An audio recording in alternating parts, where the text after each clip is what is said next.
Está no ar o Revista TST, a sua revista eletrônica com as principais notícias do Tribunal Superior do Trabalho. E no programa de hoje você vai ver: segundo semestre judiciário é aberto em sessão do órgão especial. HSBC é condenado a indenizar gerente rebaixado ao voltar de licença médica por síndrome do pânico. No quadro Quero Post, empregados podem ser obrigados a usar uniforme com marcas de fornecedores da empresa. Esses e outros destaques, agora, no Revista TST.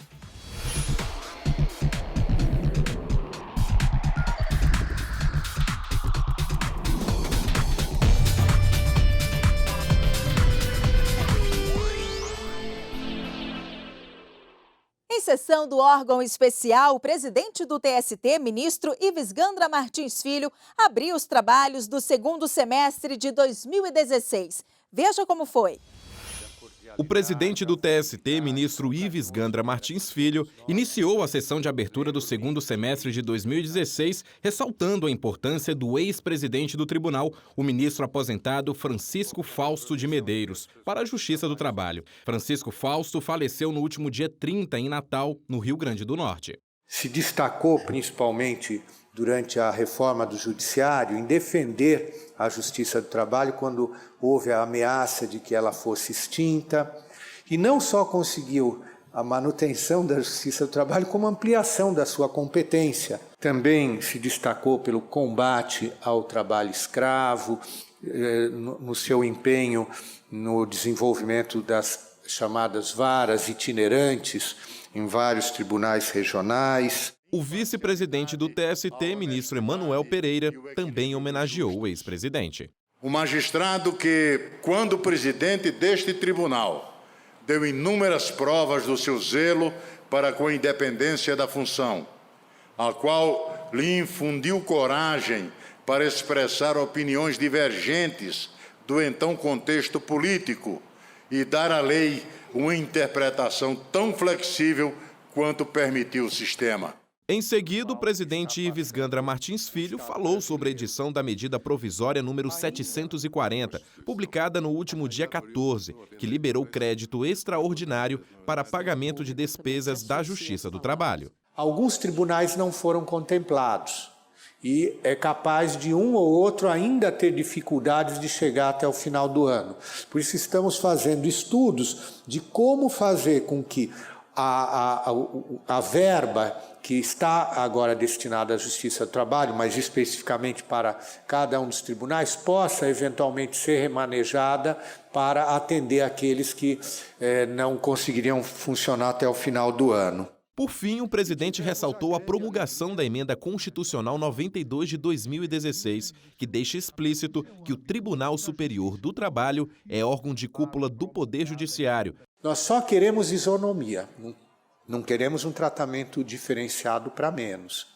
E nisso nós estamos conseguindo sensibilizar as autoridades. E tivemos julgamento de destaque na sessão 1 de dissídios individuais, responsável por uniformizar a jurisprudência trabalhista. A repórter Luana Carvalho acompanhou a sessão e tem os detalhes. Olá, Luana. Olá, Ana. O Ministério Público do Trabalho de Santa Catarina entrou com uma ação civil pública contra o Banco Santander.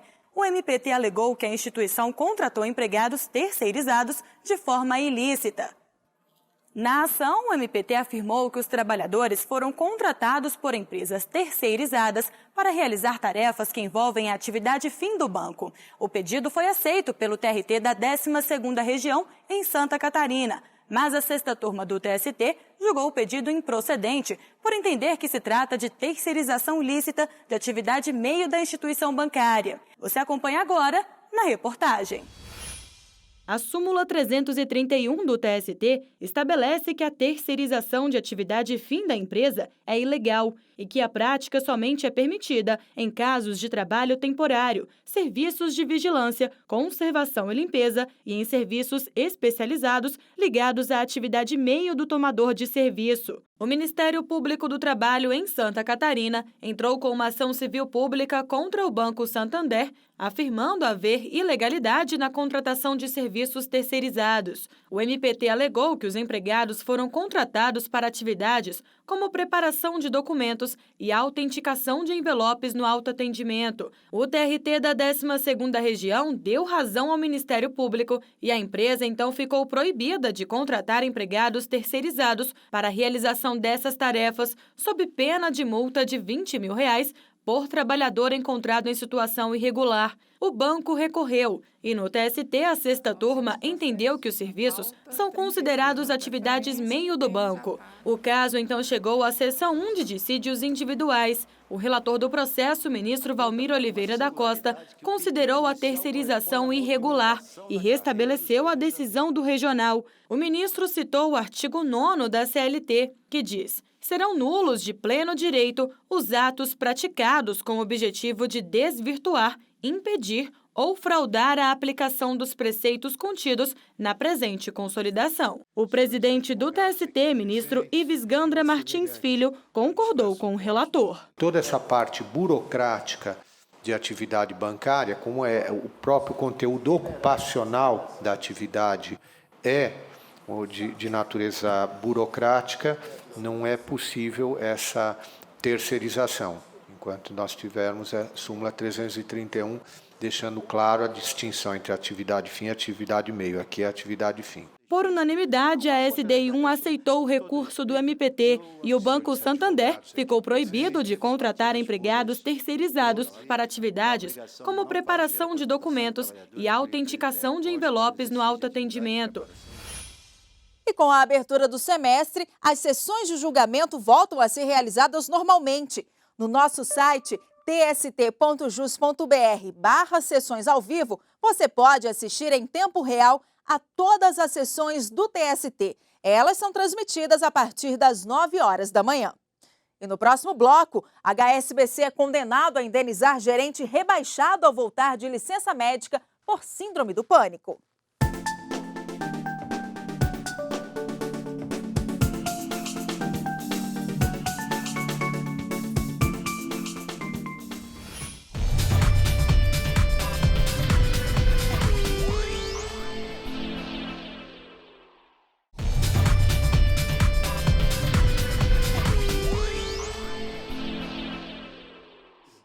Voltamos com a revista TST e nós vamos agora fazer um giro pelas turmas do tribunal e conferir alguns casos de destaque. O nosso giro começa com uma decisão da 3ª turma. Um técnico de espetáculos que acumulava funções de maquinista, eletricista, operador de luz e técnico de som vai receber adicional de função de 40% por atividade realizada. Nas primeiras instâncias, o profissional teve o direito ao benefício reconhecido, mas obteve apenas um adicional. No TST, o relator ministro Alexandre Agra Belmonte considerou que a decisão regional violou a lei dos artistas, que assegura um adicional mínimo de 40% por função acumulada, tomando por base a função melhor remunerada. A decisão foi unânime.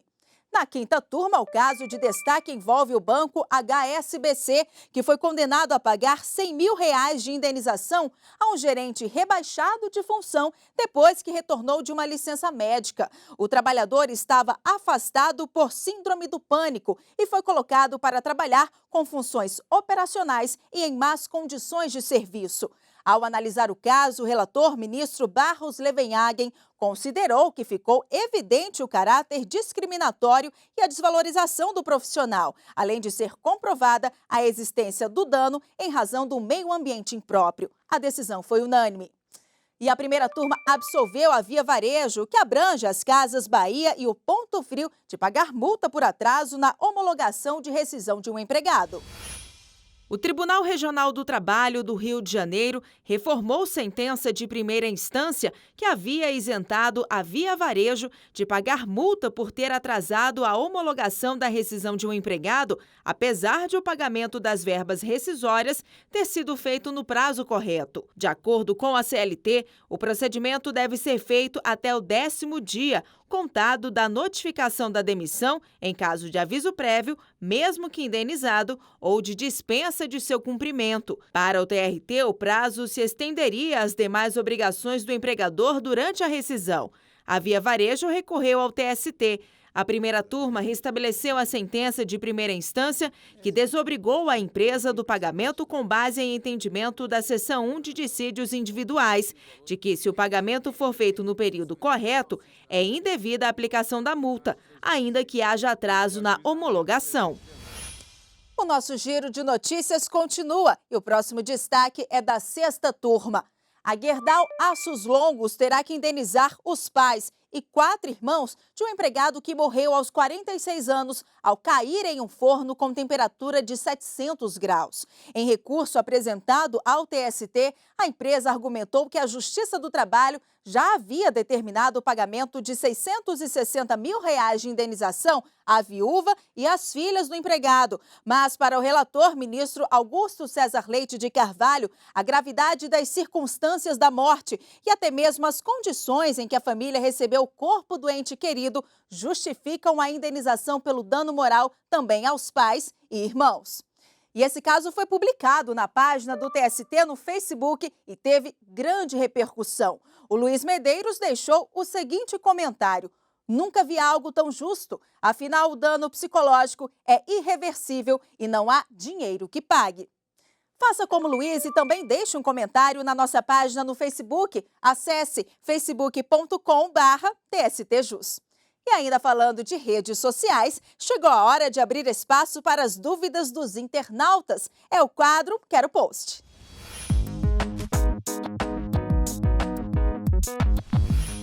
Pelo Facebook, nós recebemos uma dúvida enviada pela Raquel Almeida com a hashtag Quero Post. Ela quer saber se o empregador pode obrigar o funcionário a usar uniforme com logomarcas de fornecedores. Vamos saber na reportagem. É comum os donos de lojas exigirem que os vendedores usem uniforme para trabalhar. Até aí, não há nada de errado. O empregador pode obrigar o empregado a usar uniforme, qualquer que seja ele, desde que o empregador custeie esse uniforme. Não importa se é um fardamento ou se é uma roupa de uma loja de grife, digamos assim. Se o empregador quer que o empregado use aquela vestimenta durante o ambiente de trabalho, durante o horário de trabalho e no ambiente de trabalho, ele é obrigado a custear essa vestimenta e o empregado é obrigado a usar. Mas e quando o patrão faz do uniforme do empregado um meio para divulgar marcas de produtos à venda no comércio dele? O patrão pode obrigar o empregado a usar um uniforme com várias logomarcas? Ou essa imposição configura conduta abusiva por parte do empregador? De acordo com o ministro Cláudio Brandão, nesse caso, o empregador não pode fazer essa exigência, porque o trabalhador tem que concordar com o uso do uniforme com logomarcas. O ministro lembra que devem ser respeitados direitos fundamentais previstos na Constituição Federal, como o de proteção à imagem das pessoas. Para o ministro, quando existe uma imposição, o uso do direito da imagem do empregado é violado. Não é uma roupa comum, é algo diferente, porque ele está ali como se fosse até um outdoor ambulante, digamos assim. Ele está ostentando marcas com fins econômicos, para divulgação, ainda que indiretos, mas para a divulgação de marca de produtos, em fabricantes, enfim, em empresas que o empregador exige que ele venha a utilizar. Caso o empregado não concorde expressamente em usar esse tipo de uniforme e for comprovada a conduta abusiva do patrão, o trabalhador pode ser indenizado por dano moral. Aqui no tribunal já está pacificado esse entendimento, segundo o qual, quando o empregado usa uniforme com logomarcas quaisquer, sem que tenha autorizado, sugere reparação por dano moral, porque está sendo violado o atributo de imagem que é protegida pela Constituição Federal. Em um julgamento em 2013, a sexta turma do TST aceitou o recurso de um vendedor mineiro que alegou ter sido obrigado a usar uniforme com propaganda de fornecedores. A turma condenou a empresa a pagar indenização de R$ 3 mil por dano moral, por entender que o direito à imagem do empregado foi afrontado. No entanto, a previsão em contrato de que o empregado terá que vender determinados produtos e usar marcas dos fornecedores da empresa pode afastar o dano moral. Vamos fazer a distinção. Ele foi contratado com esta condição de vender determinados produtos e utilizar a logomarca, então ele está autorizando e concordando com o uso de logomarca. Algo é uma obrigação de vender determinado produto. A outra é a utilização da pessoa, da imagem da pessoa, como um instrumento de venda, de propaganda. Esse foi o entendimento que teve a Justiça do Trabalho ao negar o pedido de indenização a um vendedor na Paraíba. Ele entrou com a ação alegando ser obrigado a usar uniforme com logomarcas de produtos vendidos na empresa. O empregado questionou o uso indevido de imagem, uma vez que não tinha autorizado a empresa a transformá-lo em propaganda ambulante. Em primeira instância, o pedido foi considerado improcedente. O regional manteve a sentença por não identificar conduta abusiva do empregador. O entendimento foi de que a prática fomentava o negócio empresarial e o trabalhador também era beneficiado pelas vendas. No TST, a relatora do caso, na 8ª turma, ministra Maria Cristina Peduzzi, também entendeu que a imagem do trabalhador não foi usada indevidamente, uma vez que na ação trabalhista, o empregado afirmou que foi admitido como vendedor dos produtos cuja logomarca estava no uniforme. Então, a utilização de camiseta de regional com logomarcas, nessa hipótese, guarda estrita relação com o objeto do contrato e se dá em benefício não só do empreendimento, mas como do empregado, que recebe uma comissão pela venda daqueles produtos. A decisão foi unânime. Em comemoração aos 70 anos do Tribunal Superior do Trabalho, o Revista TST relembra fatos marcantes que fizeram parte da história da Justiça do Trabalho. Acompanhe. Elaborada por 5 juristas, a Consolidação das Leis do Trabalho unificou em um só texto toda a legislação trabalhista do país. A CLT, como ficou conhecida, foi sancionada pelo então presidente Getúlio Vargas em 1943. A lei trata, entre outros temas, do registro profissional, jornada de trabalho, salário mínimo e férias.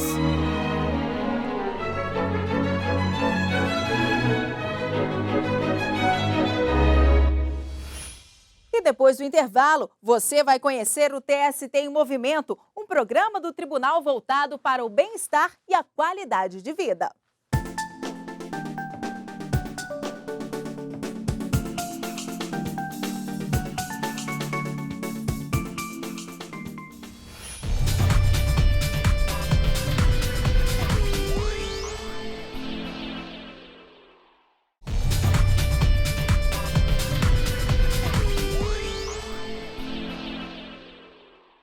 O Revista TST está de volta. Confira agora alguns destaques da semana. O presidente do TST e do CSJT, ministro Ives Gandra Martins Filho, visitou o presidente da Câmara dos Deputados, o deputado Rodrigo Maia. Eles conversaram sobre o orçamento da Justiça do Trabalho, que em 2016 sofreu forte redução, e sobre os projetos de lei que envolvem temas trabalhistas. O ministro Ives também esteve com o deputado Nelson Marquesan Júnior, do PSDB, relator da medida provisória que abre crédito extraordinário em favor da Justiça do Trabalho. O ministro falou sobre a expectativa de aprovação da MP para garantir a continuidade dos serviços.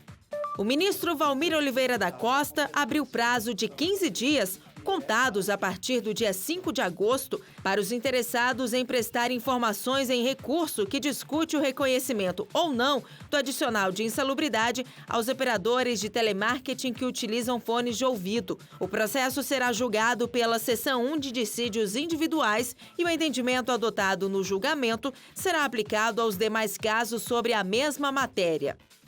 Já está disponível para consulta no site do TST o Relatório Geral da Justiça do Trabalho 2015. Ele traz informações consolidadas sobre o número de casos novos, a produtividade, as conciliações, a quantidade de execuções, as despesas, a arrecadação e os pagamentos referentes às 3 instâncias da Justiça do Trabalho. O documento também descreve toda a estrutura organizacional do Judiciário Trabalhista, inclusive com o número de magistrados e servidores.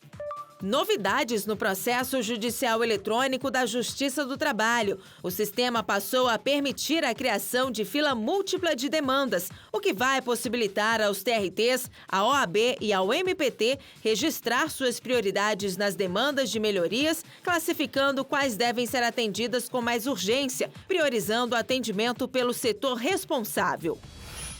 E vamos conhecer um pouco mais do dia a dia do Tribunal Superior do Trabalho.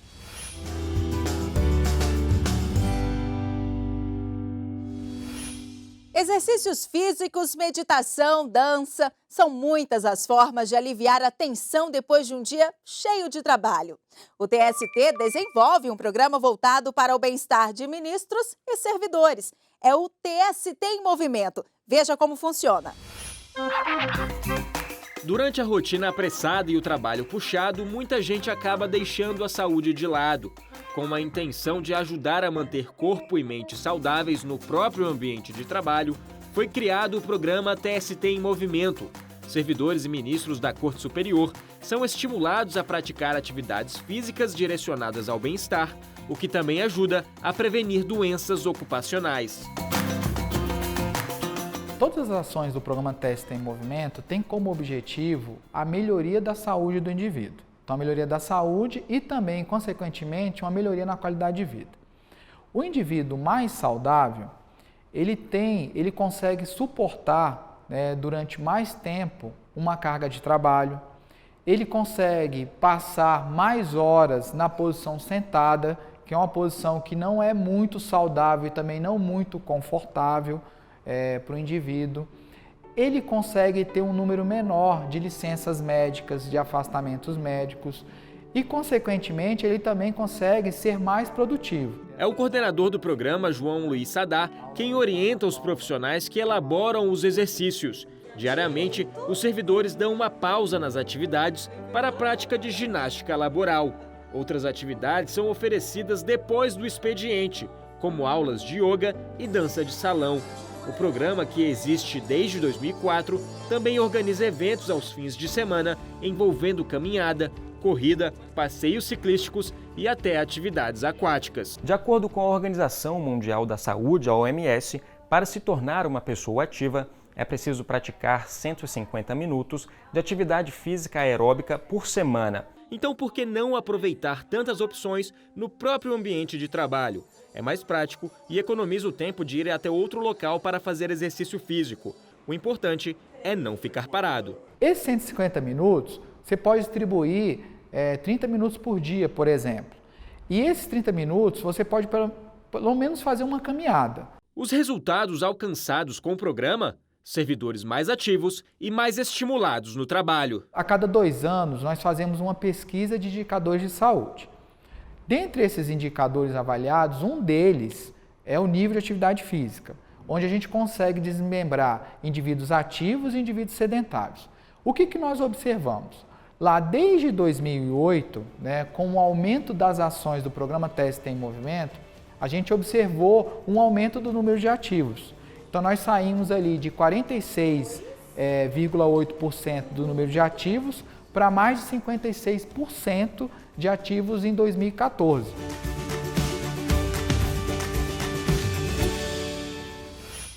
E vamos agora falar de outras produções do TST. Eu vou conversar com a Carolina Sete, editora e apresentadora do programa Jornada. Olá, Carolina. Olá, Ana Amélia. O Jornada dessa semana traz uma reportagem especial sobre os direitos dos trabalhadores que se tornam papais, inclusive os que adotam crianças. Para as mulheres, já está prevista a licença maternidade de 120 dias e estabilidade no emprego. Mas e para os homens, o que diz a lei? Teremos também uma reportagem sobre um encontro que aconteceu em Brasília entre os integrantes do programa Trabalho Seguro. Eles se reuniram para traçar estratégias para a campanha deste ano, que trata dos transtornos mentais no ambiente de trabalho. Em Cuiabá, jogo virtual desenvolvido pelo TRT de Mato Grosso e que estimula o combate ao trabalho infantil faz sucesso entre a criançada. E em Teresina, vamos conhecer uma servidora do TRT do Piauí, autora de vários livros. É isso aí, Ana Amélia. Tudo isso e muito mais no Jornada, que vai ao ar segunda-feira, às 7h30 da noite. É com você. Ok, Carolina, muito obrigada. Bom, e chegamos ao fim de mais uma edição do Revista TST. Mas se você quiser acompanhar outras notícias do Tribunal Superior do Trabalho, basta entrar no nosso aplicativo. Lá você encontra informações em texto, áudio e vídeo. Obrigada pela companhia e até semana que vem. Tchau!